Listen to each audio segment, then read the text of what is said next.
Hello everyone and welcome to the ROKER RAPPORT Player Ratings podcast. My name is Anthony Watson. Gav Henderson isn't with us this week, thankfully. Sunderland have just come off another win. They've beaten Swindon Town 2-0. A thoroughly professional performance in my view. We were always first best, probably never got out of third gear to be honest, and we've ended up winning 2-0. So I am joined by Gary Morris. How are you? You alright? Yeah, brilliant, mate. Not too bad at all. Pretty happy after an unspectacular but solid win. Very, very happy. Yeah, pretty much a Phil Parkinson performance, isn't it? Absolutely. Solid if unspectacular, but we're winning, so we'll give him that. And so we have an Englishman, an Irishman, and another Englishman. Sam Blakey, all right? Yeah, good. As you say, it was nice to just watch a pretty comfortable game. Never really seemed threatened, so can't complain at all, really. Yeah, it is becoming. I mean, I don't know if it's just League One not being very good this year, but it's just becoming quite. You know, we're going in not playing particularly well, but winning games. So we'll take that all day long, won't we? Oh yeah, definitely. I don't know whether it's just the teams we played, but it does seem like the standard might have dropped. I mean, I haven't been particularly worried by anyone this season. Peterborough looked okay, I'd say, but other than that, I think we should be beating everyone we've played comfortably. Yeah, definitely. I mean, we will get into the game very, very quickly. I'm sure you lads will join us in wishing Abner Jamajli all the best in his recovery. He's got a really serious knee injury. He's going to be ruled out for the season. It's absolutely horrible luck, but it's pretty much Sunderland's luck. So I'm sure you'll both join us in wishing him the best of luck in his recovery. Yeah, absolutely. Absolutely devastating injury, but look, it's part and parcel of professional sport, I suppose. It just seems to it ruins things. It ruins plans, and the timing of it wasn't fantastic either. A day before the domestic transfer window as well, so very limited time to bring in a replacement. Yeah, I mean, we have brought in Dion Sanderson. I will say, Sam, I don't know that much about him, but he's come highly rated, so Yeah, hopefully. I mean, obviously I'm not going to claim I know anything about him, but the only thing I would take is I know Wolves play this three at the back system, so hopefully he can sort of slot in, and that's what he's doing in the youth system. So hopefully he can come in. It's unlucky for Jamajli, but hopefully he just comes back the same player because we know he was a good on the ball centre half. Definitely. So basically, the day we took on Swindon. For those experienced members who listen to this, we have history with Swindon over 1990. Sam, you were nowhere near being born, and Gary, I'm not sure you were that old when that happened. No, I was still in nappies at the time. Yeah, so there's a little bit of history, so it's always nice to beat them. You know, going through, I thought we started off on the front foot. Thought we played really, really well in the first half. Not much really to write home about. You know, Jordan Willis getting a little bit of an injury, having to go off. Jack Diamond coming on for him. Thought Jack Diamond did well today. And the much maligned Charlie Wyke getting us off the mark with a simple goal, Gary. I will say that. What on earth were Swindon's defenders doing? I've absolutely no idea. I think they assumed it was going to be offside and they just stopped playing, you know. Like, obviously, as a child, you're taught play the whistle and don't stop until you hear a whistle. I don't know what they were doing. They seemed to be walking away from the ball as it was landing on Charlie's foot. So thankfully he scored because, you know, he's missed them before. He has. He did take it quite well, to be fair. I mean, he probably couldn't have missed, but he did really well there. And Sam, what were your thoughts on him being in the first team and second of all of his goal? Well, it was a weird one because as soon as the team came out, I was sort of walking around the house raving and ranting to my dad saying how to get in the team and all sorts. And he's shown us up, to be honest, because it was probably one of the best performances I've seen from Wyke. He's which isn't hard. There's not that many games that stick out in my head, to be honest. But no, I thought he did pretty well today. He won a few headers, put himself about. He sort of cut out the silly fouls that he does against the defenders, and he took his goal well, to be fair, because we have seen him miss those. So you can't really complain about Wyke today, to be honest. Yeah, I mean, I seen someone had put on Twitter literally the second he'd scored, Charlie Wyke's the worst player we've ever had. So, you know, basically, don't tweet until the final whistle. You know what I mean? Agreed. So, yeah, we went into half-time 1-0 up. In the second half, first 3 minutes of the second half, possibly a controversial decision. Swindon had one of the many Smiths that they had on the pitch went down under a challenge from Luke 09. Sam, will go to you. Do you think it was a penalty? I say I was 50-50, so I'm always going to tilt towards something. I want to say no, but I wouldn't have been surprised if it was given. It was, he's looking for it, but 09, when you saw the replay, you see he has made that slight movement towards him. So it's one of those where whichever way it goes, someone's unlucky. So I wouldn't have been surprised if it was given, but thankfully we got a little bit of luck and it wasn't given. Yeah, I mean, I didn't think it was, but, you know, with me red and white glasses on, if one of our players goes down in the box, which they did on the 55th minute, you're saying it's a penalty. We'll go into that penalty now, Gary. Chris Maguire, really good counter-attack by Sunderland, I thought. Really good ball by Power into Maguire. Maguire sees the defender coming, takes the touch, goes down, penalty, bish bash bosh, innit? Yeah, absolutely. I think he went looking for it, to be honest with you, though. The minute he pulled it in on his left foot, I was thinking Mo Salah, Yeah. curl it in, left foot, top corner, just do it, just do it. And he kind of knocked it past. It was like as if he waited for the defender to commit himself before he knocked it on, and then his feet didn't move, he just dropped. So I think if it was against us, we would have been unhappy too. So it was a bit of both with Swindon's one.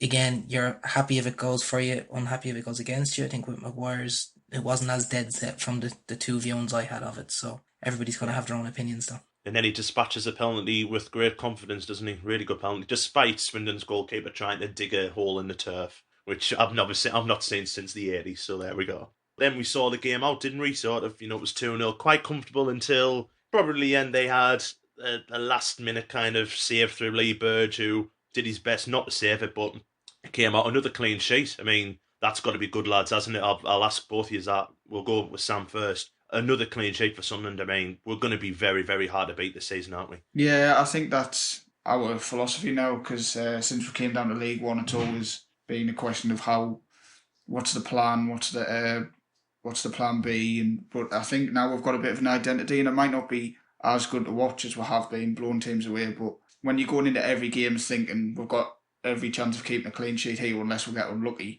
then you're going to win games and you're going to be right up there. So no, I think it's great to see, and it's great for the defenders as well, especially when we've got so many injuries that we kept another clean sheet today. Yeah, Gary, I'll ask you this one. Are you surprised that we did keep a clean sheet, considering Luke O'Nien was playing there, Jordan Willis went off injured, so Conor McLaughlin had to go back there? Are you surprised that we did keep the clean sheet, or was it just Swindon were that bad, or we defended that well, really? It's a bit of both, really. Swindon are that bad, but also, like with the patchwork that we have to do back there, you just never know. And then obviously, I've said it previously as well, every time the ball is coming in any direction of Lee Burge, I kind of just stop reading for a couple of seconds. You just don't know what's going to happen. So yeah, thankfully, like when obviously the injury happened, I would always be quite positive, and straight away I was thinking, even before Willis had to go off, I was saying, at least if he does have to go off, it'll push C-Mac back into the back three and you might get Diamond on right wing back. So thankfully that's what happened, and we didn't just go to a back four and change the whole...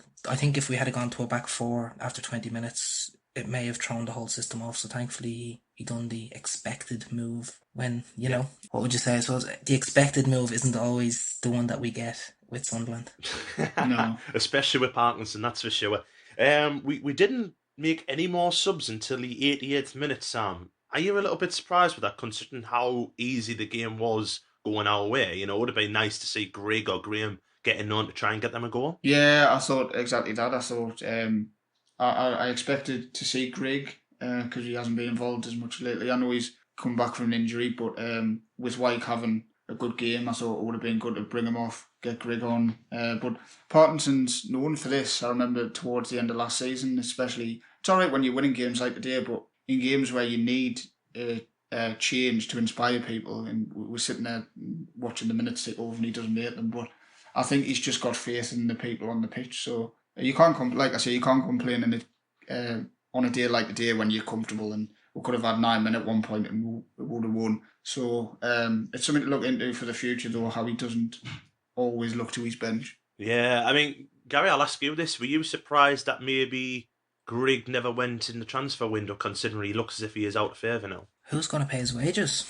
Yeah, for the wage, obviously I don't know exactly what he's on, but nobody in the Championship is going to pick him up, and nobody in League One can afford his wage. So we're kind of stuck with him, to be honest with you. And with a player like that, if you're stuck with him, and okay, Charlie wasn't terrible today. Like there's times you just have to stick with Greg. I think like in pre-season he looked busier, he looked fitter. So I'm surprised we've actually gone away from him again, to be honest with you. But not surprised that he stayed. Yeah, I'm in agreement with us. I think he started well. All of a sudden he's gone off the boil. He has had an injury, which the thought was going to be a little bit more serious than what it was. But it is nice to have him back. It's going to be nice to have him on the bench. We'll see what happens on Tuesday, whether he starts or not, probably not. So yeah, we'll rattle on into the player ratings now. The Sunderland team today was Lee Burge in goal, Conor McLaughlin, Jordan Willis, Bailey Wright, Luke O'Nien, Lyndon Gooch, Josh Scowen, Grant Ledbetter, Max Power, Chris Maguire and Charlie White. And the subs were Jack Diamond, Younger, George Dobson, Will Grigg, Danny Graham,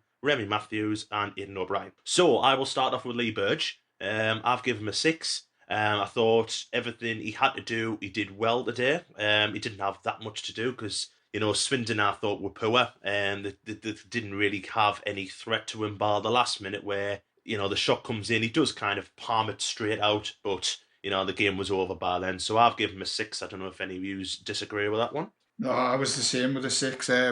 He doesn't fill me with loads of confidence, but I think a keeper keeps a clean sheet. You can't give him any less than a 6, really. Yeah. Despite how bad the opposition might be. That's it. You can only beat what's in front of you. Exactly. So we'll go to Gary now. We'll go for Conor McLaughlin. So I feel quite bad because I'm Mr. Positive, and you keep a clean sheet, and the lad plays in defence for us, and I couldn't give him any more than a 4.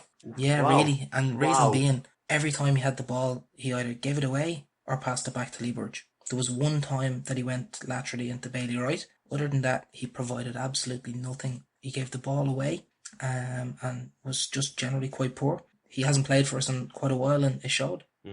Well, there's no such thing as a wrong opinion. I kind of disagree. I'd give him a 7. Sam, what have you given him? I give him a 5 for the first half and a 6 for the second. I thought he looked slightly better in the right centre-back role, which I was surprised he wasn't starting there anyway when I saw the lineup. But no, I was not impressed with him overall, but I just give him a 6 because we won, I think, to be honest. Yeah, I thought he defended well. So to do his job as a defender, I thought he did well. I agree with what Gary's saying. His passing's dreadful, but I thought in the second half when we had to defend a little bit, I thought he did really well. So I've given. I am taking the positive mark, Gary, today because I've given him a 7. So Sam will stick with you, and we'll go Jordan Willis. Game cut short due to injury, so not really much to say about him, but we'll go for it anyway. No, I just crossed him out. I had a 5 down, but I think I started everyone on a 5. But Diamond came on from. It's hard with Diamond because he blatantly isn't a defender. So it's hard to give him a score. So I'll give him a 5 for the first half, but then I'll give him a 6 overall. I just put down not a defender. So I think in games like this, I don't think it's a bad shout to play him as wing back, but there are going to be them instances when he gets stood up and he doesn't know what to do because he's totally out of position, being honest. So I just give him a 6 overall. But it was nice to see him in the team. I know he got in because of an injury, but I thought he warranted his place after his goal in the last game, to be honest. Yeah, I mean, with Diamond, you can tell he's raw, can't you? Yeah, I mean, he was sometimes when he's got the ball, he's not sure what he's doing himself, but he gives you that pace and he has got a good cross on him. So I've gone with 6 with him as well. I agree with that. And with Willis, I had him as a 5. So we've agreed with him on that one. Right, I'll take Bailey Wright, as I normally tend to do on these player ratings. And I've gave Bailey Wright an 8. Basically for the fact that he had Conor McLaughlin, who's probably not a centre-half playing alongside him, Luke O'Nien, who's definitely not a centre-half playing alongside him. The fact we've kept a clean sheet, looked solid, not particularly conceded that many chances to Swindon. I think Bailey Wright is detrimental to that. I thought his positioning today was spot on. Thought his header in today was spot on. Thought his tackling today was spot on. I mean, he's just an absolute colossus, isn't he, lads? Yeah, basically, he's like having a coach on the field. He's pointing and telling lads where to be. Obviously, like you said, Luke to his left. He's not a formidable. I'd say formidable. He's not used to playing in that position, so therefore having somebody telling him, right, you need to be here, you need to do this, you need to step up, you need to step back. It's brilliant. It's exactly what we need. And 7, 8, probably on the 8 side. Yeah, definitely. While we're with you, Gary, you can have Luke O'Nien. My friend Luke. I thought he was brilliant. Like in the game he played in that position against Carlisle for the very first time, and the first kind of 20 minutes, half an hour, he took time to adapt. Once he adapted, he just took to the role like he does every other position on the field. I went with an 8 with Luke, to be honest. I thought he was very, very solid for what we needed, and obviously keeping a clean sheet then in and out of position. A position he's not used to playing in, I suppose you could say. You have to give him credit where credit's due and give him an 8. Yeah, I've given him a 7. I thought, you know what it is, Sam, with Luke O'Nien, he'll go in any position for you want. You expect him to go in goal and he'll be brilliant. Yeah, it seems like that. I mean, I had him down as a 6, and then I actually sort of took a step back and thought, you know what, he's not even a full-back, and then so he's definitely not a centre-back, and we're playing him at left centre-back, so I don't know, I'm going to have to give him a 7 here. But no, I think you're right, and especially at this level, but at any level really, I think it's great to have people like O'Nien in your squad who, like you say, I mean, I'm looking at positions on this pitch apart from up front or keeper. I think he'd play and get a 7. Right, Sam, whilst you're on, we'll go for another lad who played out of position today, and that's Lyndon Gooch. Yeah, I've got Gooch down as a 7. I thought he got an assist and it was a great ball into Wyke. I know the defence was a bit questionable, but he can only beat what's in front of him. So, no, I'll give Gooch a 7. A bit similar to Diamond. I've wrote not a defender, but I think Gooch is a bit better because he's a bit radgy, isn't he? So even if he hasn't got the sort of defensive mind, he'll just get back, won't he? So I'll give Gooch a 7. I thought it was a solid performance from him, to be honest. Attacking wise, I don't think we particularly missed Denver Hume that much, Gary, as much as Denver's been brilliant this season, but I thought Gooch did a really, really solid job there. Absolutely, yeah. Going forward, Gooch was he showed up today. You know, he definitely showed up when he was needed. And even like going forward, yeah, maybe it's tough to say you don't miss Denver because I genuinely think he's one of the best players in League One, to be honest with you. But going forward, he may not have been as missed today. Going back, I think the only one time Lyndon actually had to do anything difficult was see the ball out. That one time where they had to chase back to the corner flag, right in the corner flag, and he seen the ball out and won the goal kick. So yeah, pretty happy with Gooch today and agree with the 7. Yeah, excellent. I'll go for Josh Scowen next. I had him first half 5.5. I didn't think he was in the game much. Second half, thought he grew into the game quite well. Became an outlet out wide. I thought he linked really well with Chris Maguire, actually. They changed positions quite a lot, and I thought that was very good. Had a really good effort as well, saved quite late on in the game. Just I can't give him any more than a 6 because I didn't think he did anything outstanding, but he's just a steady away player, isn't he? Thought he was better than a 6, if I'm honest. Yeah? Yeah, I think he grew into the game very well, like you said, and I don't know, just going forward, he just showed a bit more than what's been there previously. Not that there's anything wrong with Grant or even George Dobson. I just think he's more versatile. There's more tools to his game than what other lads there have, and even the fact that the shot that he had was kind of off balance and he kept it down well. Although the keeper saved it, it was a shot on target, which you don't score without. So yeah, I thought he bit higher than a 6. I would have gone with a 7 with Josh. Fair enough, excellent. So while you're on, Gary, we'll go for Grant Ledbetter. Absolutely brilliant again. Yeah, absolutely. He was getting stick when he was back in the side a couple of weeks back, and I stuck up for him, and I was like, do you know what? Like, wait until he does something wrong before we give him stick. And I was sticking up for him then, and massively sticking up for him now. I mentioned earlier on a Facebook thread actually that if he was actually to come out of the team, we'd sorely miss him at this stage. And I'm not a big fan of the holding midfielder when we have three centre halves and he plays so far back, but he's been absolutely sublime. I gave him an 8 again today. Yeah. He'd be sorely missed if he wasn't there. Yeah, I had him down as an 8. We'll go from the club captain to the team captain, Max Power. Sam, that's yours. I thought he was steady away again today. I thought he was very good, actually. Yeah, I thought I had him down as a 6 in the first half, and then second half I'm struggling not to give him an 8, to be honest. I mean, I know we touched on it earlier, but the ball through for the penalty was sublime, and a lot of people, when they criticise Power, say he only goes backwards and sideways.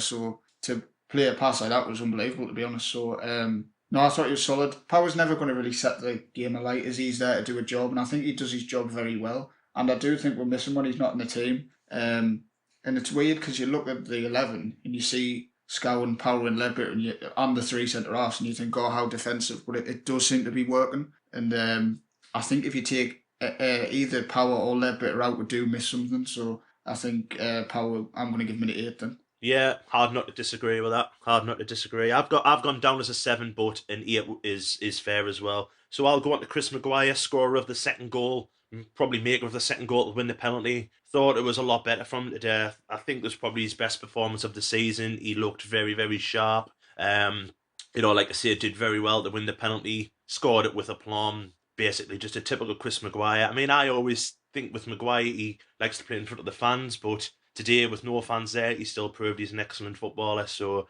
he's just a great asset to have, isn't he, Gary? Yeah, big time.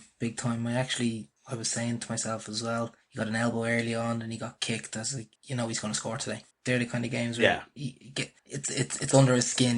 He's got an elbow in the head, he's got a kick in the leg, and you just know he's going to score. I think that type of thing, he lives for it. He lives for a battle, and obviously he loves the shithousery, but when he's on the other end of it, he pulls his socks up, puts his head down and bangs in the goals. So yeah, great performance. Yeah.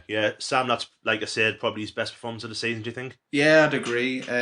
He's still been good, but it's slightly frustrating to watch at times. But I think we see if he's not on the pitch, I don't think we'll get that penalty. That he's just got a bit of know-how. He knows the league. I think he likes being the main man as well. Of the team. Like the fact he stepped up for the penalty, I assumed Ledbetter was going to take it, having smashed in the last one. But no, it was great. I think he likes that responsibility. And I think against Charlton, we were very unlucky and we created chances. But I think how bad Charlton were in there for the take, and you put Maguire in that team, and I think we'll win that game. So he's he's probably the main man this season going forward anyway. Yeah, 100% agree. And Gary, you can finish us off with Charlie Wyke, scorer of the first goal, good performance all around. Yeah, there we go.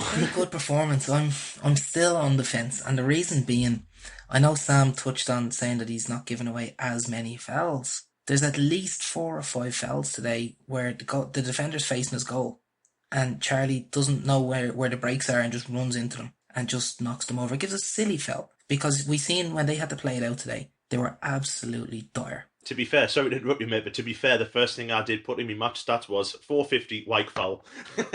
So yeah, he needs to cut them out, doesn't he? I agree with you on that. Yeah, like there's too many of them. There was 4 or 5 times today, and like I said, they couldn't pass the ball out, even though their manager has a style where he wants to have the good football, I suppose, and pass the ball out. They can't do it. They gave the ball away too many times today, and Wyke fouling them gave them a way out. So I went with a 6, despite the goal, because let's be honest, I'd have put that goal in. And we all seen how I am.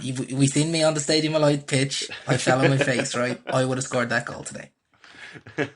Sam, do you think he's Parkinson's number 1 though? I don't want to say yes, but I really do. It's weird we're talking there, and I think I've given Wyke a 7, but it's hard to tell whether I'm giving him a 7 based on Wyke or based on how he actually played as a footballer. Whether I'm saying that was a good performance from Wyke, or whether if that was Danny Graham, I'd be like, yeah, he scored, but overall, did he do anything? So I think that's something to look at. But I do think for whatever reason, he's Parkinson's number 1, and that goal probably keeps him in the side for another 8 weeks or something. But hopefully he just continues to score easy goals. I don't really know what to say, to be honest. Fair enough, mate. I mean, I've got Aidan O'Brien here. He came on with 2 minutes to go. I've given him a 5. So what we'll do is we'll get a quick man of the match from you both. Sam, we'll start with you. Definitely Ledbetter for me. Yeah, I give him a 9 actually. I give him a 7 first half, and then just a 9 overall. I just thought he's like a new signing this season. It's a bit odd. It's like it's almost like he's gone back in time. So we signed him and we were like, oh, if his leg's gone, and then suddenly he's got younger. But no, it's superb to have Ledbetter in the team, local lad. Everything about him's great. Just hope he can keep it up, because I don't think his legs have gone. I maybe did, but I don't think they have now. But obviously, like we're seeing with games on Tuesday, Saturday every week, hopefully he can just keep it up, because he absolutely dominated that game today. They couldn't get near him. He was just playing FIFA, really. Yeah, Gary, I've seen you nodding as well, like the Churchill dog, so I'm seeing Ledbetter for you as well. Oh, yes. Yeah, no, definitely. Like, he was a different level, and when he cut that ball back, I think it was 10-15 minutes left, although the pass was short and he was fouled, when he stepped aside and he sent their midfielder to the shop for, it was literally, he sent them to the shop for a pint of milk and a loaf of bread, like he was just gone. So yeah, no, definitely Ledbetter was man of the match in my book as well. Yep, and I am going to give it all 3 of us for Grant Ledbetter, because I thought, again, he was absolutely fantastic. He has been an absolute brilliant since he's come back. He's been fantastic, and all fair credit to him. We all say about Grant Ledbetter about what problems he's had, this and that and the other. But he's a local lad, Sunderland born. You just love to see it. So that's pretty much that, lads. So thank you very, very much for participating, Gary. Thank you. Always a pleasure. Cheers, Sam. Thank you very much. Nice to talk to you again. Aye, pleasure, especially when we're winning. Exactly, yeah. Well, I'm 3 for 3 on the player ratings now, so keep going. So thank you very much, everyone, for listening in. You can get us on the Acast, on the iTunes, on the Spotify, on the YouTube. Pretty much everything that you can think of will be on. Keep listening, and good night.